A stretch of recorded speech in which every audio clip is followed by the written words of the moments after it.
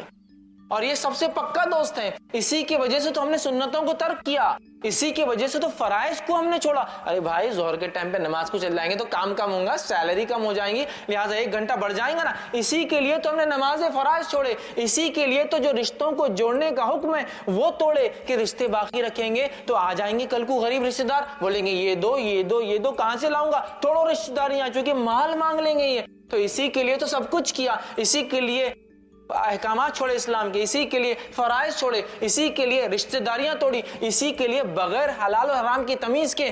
اور میں نے حرام کمایا، رشوت خوری کی، غبن کیا، چوری کی، جو کچھ ہو سکتا ہے کیا، مال حاصل کیا. اور یہ ایسا بے وفا ساتھی ہے، فرسٹ سٹیج میں چھوڑ دیتا ہے، انسان مر کے چلا جاتا ہے، جھگڑا جائیداد کا چلتے رہتا ہے.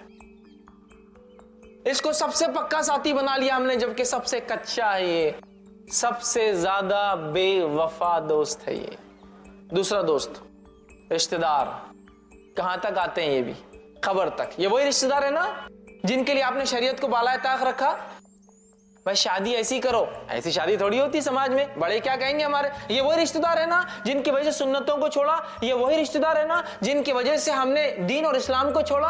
ارے بھائی پورے خاندان میں کوئی عمل نہیں کرتا، میں کیسے کروں گا؟ نام دکھانا ہے سماج میں، آگے بڑھنا ہے، بچوں کی شادیاں وغیرہ ہونا ہے، لہٰذا میں یہ قرآن حدیث اور سنت کی بات نہیں کر سکتا یہاں. تو یہ رشتہ جن کے لیے آپ نے اسلام کو چھوڑا، یہ رشتہ دار ہے جس کے لیے آپ نے سب کچھ کیا، اسلام اور شریعت کو بالائے طاق رکھا، سنتوں کی اہمیت کو ہم نے وہ کیا. میں میرا بیٹا ہے اس کے لیے کیسا ہوں گا، یہ کر لیا. میری بیٹی ہے، رشتہ داروں کے لیے یہ اتنے بے وفا ہے، بس قبرستان تک آئیں گے، 2 آنسو بہائیں گے، بیوی ہو تو 4 مہینے 10 دن غم کریں گے، اس کے بعد سب کچھ دنیا کا چلنے لگے گا. کوئی ساتھ نہیں آ رہا مال، کوئی ساتھ نہیں آ رہا خبر میں، ایک بھی رشتہ دار جس کے لیے یہ 2 فرینڈز کے لیے سب کچھ کیا، یہ سب سے بے وفا ہے. تیسرا جو دوست ہے جس سے سب سے کم اور ہلکی دوستی اور فرینڈشپ ہے میری اور آپ کی آج، وہ ہے اعمال.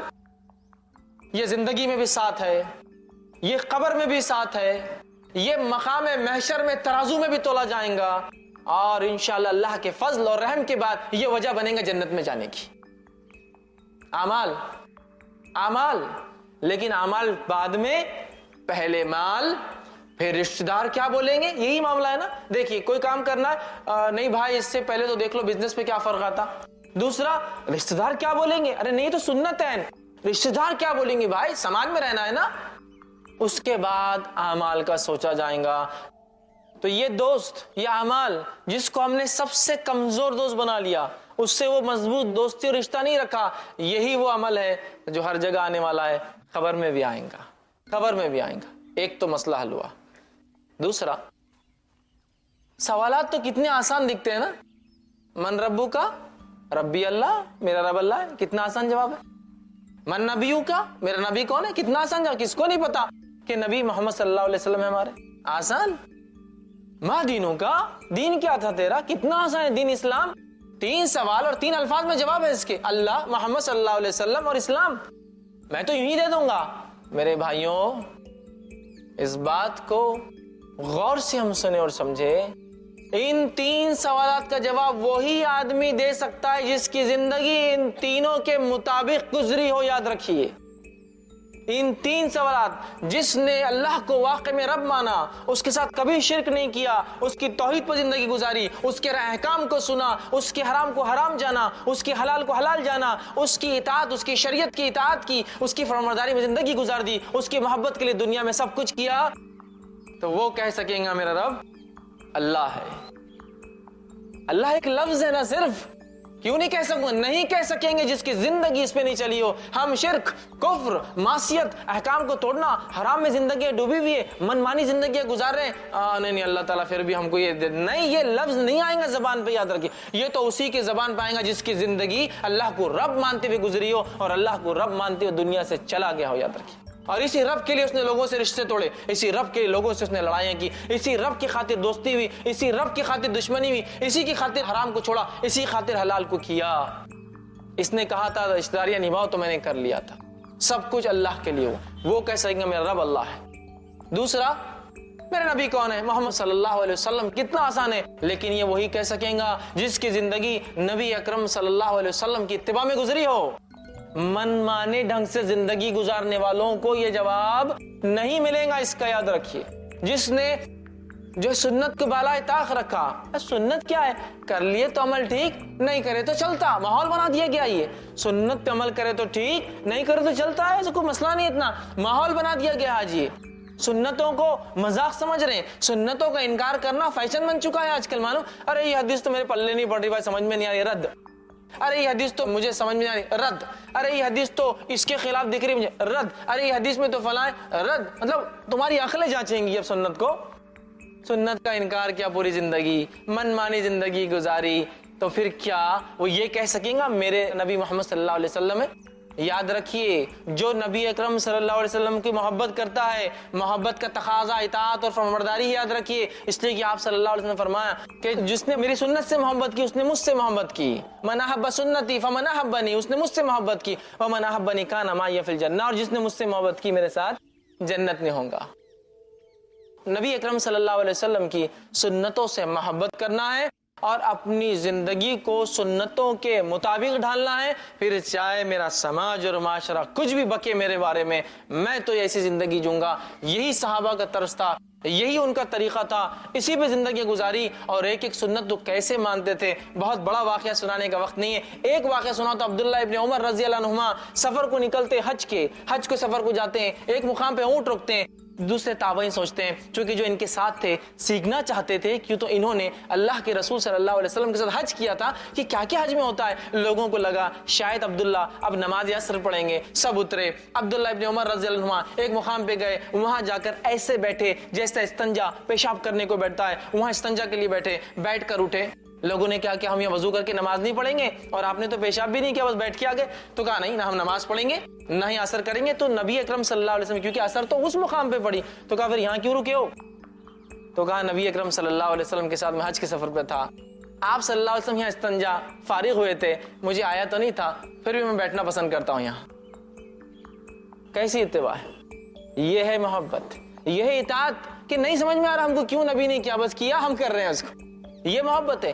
یہ تھا ان کا عمل، سنتوں سے یہ محبت تھی۔ یاد رکھیے آج ہمارا کیا ہے، سنت تو ہے نا، چلتا ہے، سنت تو ہے نا، دیکھا جائے گا، ارے بھائی سنت ہی ہے نا، فرض تھوڑی ہے، یہ حال ہم نے بنا دیا ہے۔ تو کیا ایسا شخص یہ کہہ سکے کہ ہاں میرے نبی محمد؟ نہیں کہہ سکیں گا، یہ وہی کہیں گا جس کی زندگی عین سنت پر گزری ہو، یا کم از کم گزار نہ سکا ہو تو تڑپ رکھتا تھا شدید کہ اللہ موقع ملے تو میں گزاروں، چونکہ دنیا کے ایسے کئی علاقے ہیں جہاں سنت عمل کرنا مشکل ہی نہیں، ناممکن ہوتا ہے۔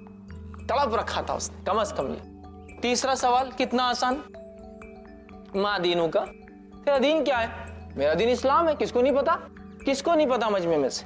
سب کو پتا ہے، لیکن یہ جواب اسی کے منہ سے نکلے گا جس کی زندگی اسلام کے مطابق تھی، جس کا پیدا ہونا اسلام کے مطابق تھا، جس کی شادی اسلام کے مطابق تھی، جس کا مرنا اسلام کے مطابق تھا، جس کا اٹھنا اور بیٹھنا اور کھانا اور پینا سارے اعمال اسلام کے مطابق تھے، جس کی شرم حیا لباس سارا اسلام کے مطابق تھا۔ یہاں تو پوری زندگی منمانی، شادی اپنے ڈھنگ سے، میت اپنے ڈھنگ سے، پیدائشی اپنے ڈھنگ سے منمانی کرتے ہیں۔ اسلام تو تب آتا ہے جب جھگڑے کی بات آتی ہے نا، اسلام تو تب آتا ہے جب طلاق کی بات آتی ہے۔ شادی تو منمانے ڈھنگ سے ہوتی ہے، طلاق ہی سنت کے مطابق ہوتی ہے۔